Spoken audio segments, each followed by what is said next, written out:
pendidikan. Karena pendidikan berkaitan langsung dengan melahirkan kader bangsa, gereja, dan masyarakat.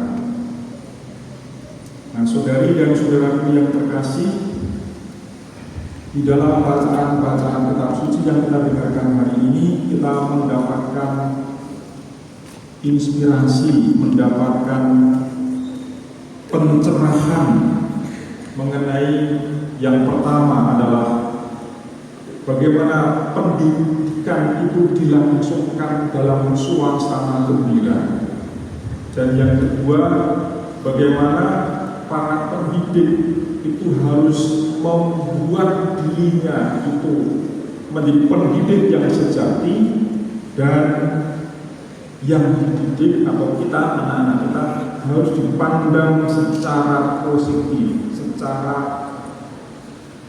atau dipandang bahwa anak didik ini, anak-anak yang terkasih ini adalah anugerah atau mutiara dari Allah yang semuanya mempunyai potensi yang luar biasa yang harus didampingi dan ditemukan potensi itu untuk semakin tumbuh, mekar, dan berbuah. Nah, dalam bacaan pertama, apa yang diharapkan supaya pendidikan itu bisa berlangsung dengan suasana gembira? Dikatakan begini dalam bacaan pertama tadi. Rasul-rasul itu meninggalkan sidang mahkamah agama dengan gembira karena mereka telah dianggap layak menderita penghinaan oleh karena nama Yesus. Yesus yang mengajar para rasul selama 3 tahun, mungkin kita bisa menyebut Yesus mempunyai akademi Yesus Kristus, ya, karena 3 tahun Yesus itu mengajar para muridnya. Dan akhirnya mereka menjadi murid-murid yang hebat, yang luar biasa. 12 orang itu mempunyai keyakinan bahwa penderitaan itu adalah jalan untuk mencapai kemuliaan. Dan pendidikan adalah memuliakan manusia yang diciptakan sungguh baik adanya oleh Allah. Maka Yesus berhasil mendidik para rasul menjadi murid-murid yang gembira ketika harus bersusah payah. Maka teman-temanku, anak-anak yang terkasih, kalau selama pendidikan ini atau ikut dari TK, SD, SMP, SMA, SMK, apakah selama menjalani atau masuk sekolah Anda, teman-temanku, anak-anak itu merasa gembira atau terbebani?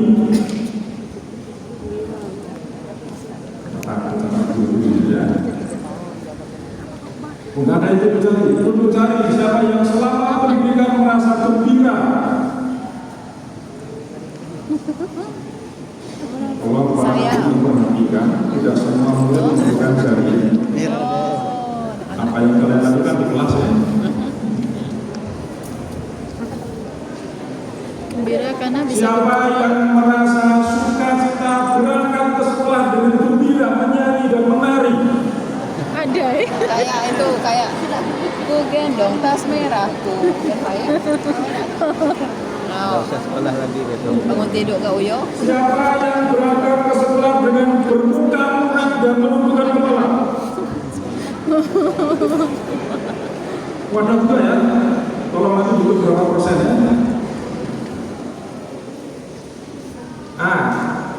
Ini adalah suasana yang mestinya terjadi di sekolah. Para uskup pada tahun 2008, pada waktu itu yang memberi materi adalah yang juga nanti akan menjadi pemateri dalam seminar Profesor Anitali. Berdasarkan seminar para uskup pada tahun 2008 itu membuat sebuah tata kelola atau catatan untuk pastoral pendidikan. Judulnya adalah Lembaga Pendidikan Katolik. Sekolah Katolik adalah media pewartaan yang gembira, unggul dan mengutamakan yang miskin. Jadi sekolah itu menjadi tempat wahana, suasana, rumah yang menggembirakan. Menjadi media pewartaan gembira yang menggembirakan orang sehingga menghasilkan pribadi-pribadi yang unggul, pribadi-pribadi yang bersolidaritas dengan mereka yang miskin. Miskin itu rentetannya adalah kecil, lemah, miskin, tersingkir, dan difabel. Kemudian yang kedua adalah tadi bagaimana kita bisa menghasilkan pendidikan yang seperti itu.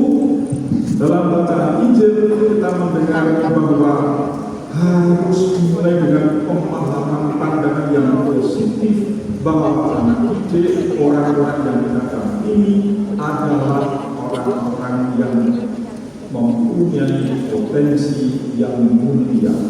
Dalam bacaan Kejadian itu dikatakan, dalam kitab Kejadian dikatakan bahwa manusia itu adalah gambar dan ciptaan Allah. Maka tadi dikatakan atau dikisahkan bahwa di dalam bacaan Injil tadi Yesus mengambil atau memanfaatkan anak yang membawa 5 roti dan 2 ikan.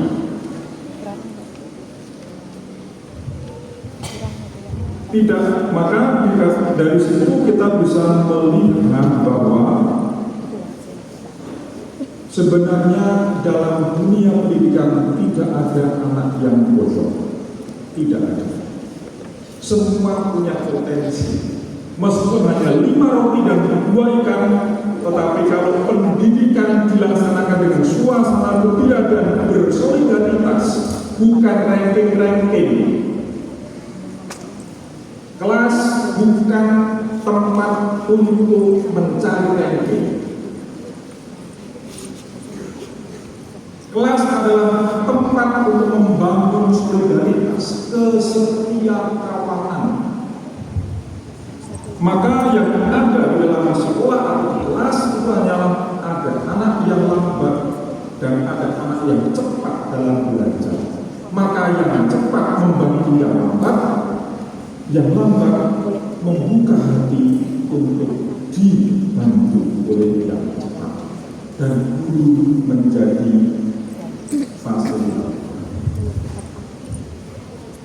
Maka ini yang mau kita bangun. Semoga di dalam perayaan ini kita semakin terbuka dan terintegrasi bahwa sekolah adalah rumah kedua dari keluarga kita, tempat kita berjumpa dengan orang-orang baik yang mau membuat kita menjadi yang terbaik. Maka saya mau cerita begini, mungkin ada yang pernah mendengar cerita ini. Ini menggambarkan bagaimana pendidikan itu berlangsung. Suatu ketika ada seorang anak, sebut saja namanya Joko. Joko ini tinggal dengan seorang ibu yang sudah janda, bapaknya sudah meninggal.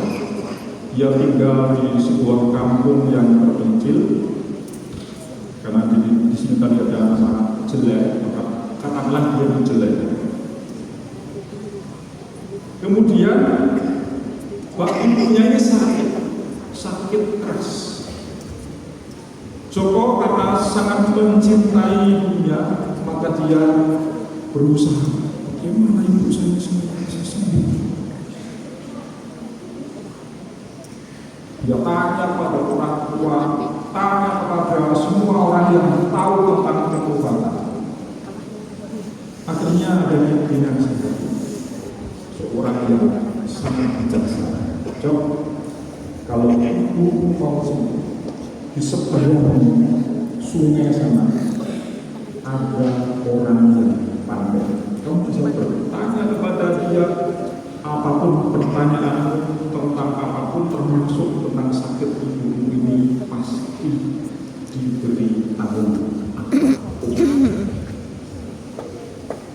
Akhirnya Joko Bermas membawa bekal perjalanan karena cukup jauh. Dia bawa bekal sehari perjalanan, ternyata belum sampai. Sudah sore, lalu dia mencari penginapan mana? Kemudian menemukan ada sebuah rumah agak terpencil. Dia mengetuk rumah itu, yang membuka seorang ibu yang sudah agak sepuh. Lalu bertanya apakah boleh menumpang dan besok melanjutkan perjalanan. Ibu itu menghilangkan, lalu itu dari situ dan paginya dia mau berangkat, lalu diberi bekal. Jalan lagi sehari belum sampai. Kemudian sudah mau sore, lihat sana sini ada seorang bapak yang sedang menggali di sebuah rumah. Dekati bapak itu, lalu tanya, bapak sedang bekerja untuk apa? Membuat apa? Ini nak, saya sedang mencari sumber mata air. Karena sudah beberapa bulan ini kampung kami kekurangan air. Lalu si Joko itu, Pak, saya minta tolong, bolehkah saya malam ini menginap di rumah Bapak karena saya sedang berjalan menuju ke seberang itu mencari orang pintar untuk mengobati saya. Baik, tapi juga nanti ya tolong tanyakan bagaimana saya bisa menemukan sumber mata air. Oh ya, yang tadi yang ibu tadi juga sebenarnya punya anak yang bisu, anak perempuan yang bisu. Lalu juga ketika Joko tadi mau melanjutkan perjalanannya juga bertitip pesan. Nanti kalau kamu ketemu orang pintar itu tolong tanyakan anak saya ini bisa bicara lagi dengan cara apa. Akhirnya bapak itu juga menitipkan pertanyaan itu lalu berangkat lagi Joko melanjutkan perjalanan. Setelah itu dia sampai di pinggir sungai. Sungainya lebar sekali dan dia tidak mungkin menyeberang tanpa perahu atau ada orang yang membantu. Dia sudah putus asa, lalu duduk di pinggir sungai di bawah pohon, dan ketika dia sedang terkantuk-kantuk sambil merenungi nasibnya yang malam itu, tiba-tiba dari sungai itu muncul seekor naga. Dia sudah mau lari, tetapi naga itu ternyata bisa ngomong, Jok, jangan lari. Aku sebenarnya seorang pangeran, tapi karena dikutuk dewa, maka saya jadi naga. Apa yang sedang kamu pikirkan kok susah? Lalu dia bicara dengan anak itu, saya itu mau ke seberang karena di sana ada orang pintar yang bisa memberikan nasihat untuk ibu saya supaya saya sembuh. Saya bisa menyeberangkan kamu, tapi nanti juga tolong tanyakan kepada orang itu mana supaya saya bisa terbebas dari kutukan dewa. Oh baik, kalau itu. Akhirnya Joko diseberangkan ke sana dan akhirnya Joko bertemu dengan orang. Tapi sebelum bertemu dengan orang itu, pembantunya orang itu berkata begini, anak muda, kami hanya bisa mengajukan 3 pertanyaan kepada orang itu, tidak lebih. Kurang boleh. Maka pikirkan mana yang terbaik yang akan kamu katakan, katanya. Bingung Cok. Nah menurut teman-teman semua, kira-kira mana yang dikorbankan tidak ditanyakan kepada orang tua? Karena dia punya 4 pertanyaan kan ya. Satu untuk ibunya, satu untuk ibu yang namanya bisu, yang ketiga untuk bapak yang mencari sumber mata air, dan yang keempat adalah untuk naga yang sebenarnya adalah pangeran yang dikutuk. Menurut teman-teman, mana yang dikorbankan Job untuk tidak ditanyakan kepada orang pintar?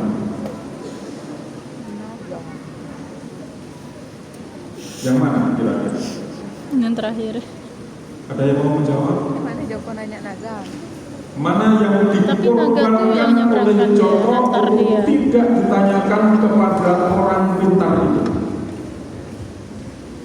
Pertanyaan untuk ibunya, untuk obat untuk ibunya, untuk ibu yang anaknya bisu, untuk bapak yang mencari sumber mata air, atau untuk naga? Naga. Menara Pasti. Dia A. dikutuk karena ada salah. Jawabannya A, B, C, D. A. Korbankan ibu. Regu B. TB. Nah, kalian belum dulu kan? Ada masih tidak? Hah? Regu C. Minta Enggak kan? Regu C apa? sisa kan? Ah. Regu C apa? A. Ada A, ada B. Regu D. D. D.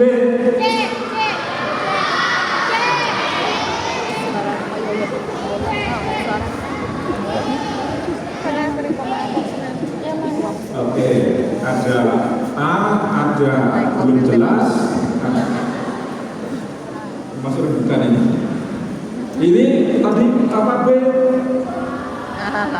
Oh B. Yang kita mengganggu.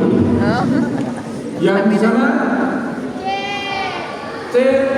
C bapaknya. Tidak diceritakan bagaimana Joko bertanya kepada orang pintar itu, tapi jawabannya jangan kemana-mana, ikuti cerita ini selanjutnya.